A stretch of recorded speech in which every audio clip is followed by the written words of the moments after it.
नमस्कार, मैं हूं अंजना और आप देख रहे हैं ई खबर। दिल्ली में रहकर मजदूरी करने वाली एक महिला ने बिहार के मधुबनी जिले में अपनी पैतृक संपत्ति में पति के हिस्से का अधिकार दिलाने की गुहार लगाई है। महिला का आरोप है कि उनके विकलांग पति के वैधानिक हिस्से को देने से इनकार किया जा रहा है और जमीन बेचने की तैयारी भी चल रही है। हालांकि इन आरोपों की स्वतंत्र पुष्टि नहीं हो सकी है और संबंधित पक्ष का पक्ष भी अभी सामने नहीं आया है। मामला बिहार के मधुबनी जिले के लालानपुर गांव का है। पीड़िता किरण देवी का कहना है कि वो पिछले लगभग 13 वर्षों से अपने विकलांग पति और 2 बच्चों के साथ दिल्ली में रहकर मजदूरी कर रही हैं।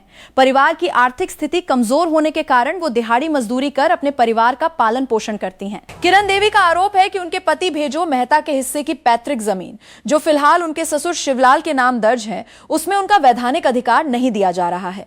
पीड़िता के अनुसार ससुराल पक्ष के कुछ सदस्यों पर जमीन में हिस्सा न देने और एक खरीदार के माध्यम से विवादित जमीन बेचने की कोशिश का आरोप है। उनका कहना है कि यदि जमीन की बिक्री हो गई तो उनके परिवार के अधिकार प्रभावित हो सकते हैं। किरण देवी ने ससुराल पक्ष पर दहेज मांगने, दुर्व्यवहार करने और अतीत में जान से मारने की कोशिश जैसे गंभीर आरोप भी लगाए हैं। उनका कहना है कि उन्होंने इस संबंध में स्थानीय थाने में शिकायत भी दर्ज कराई थी, लेकिन अब तक उन्हें न्याय नहीं मिला।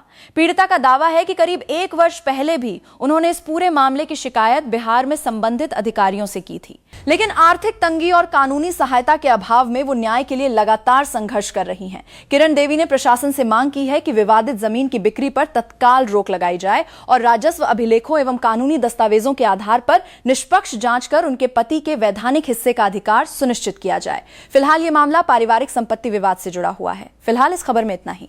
ऐसी ही विश्वसनीय और निष्पक्ष खबरों के लिए देखते रहिए ई खबर। मैं हूं अंजना। नमस्कार।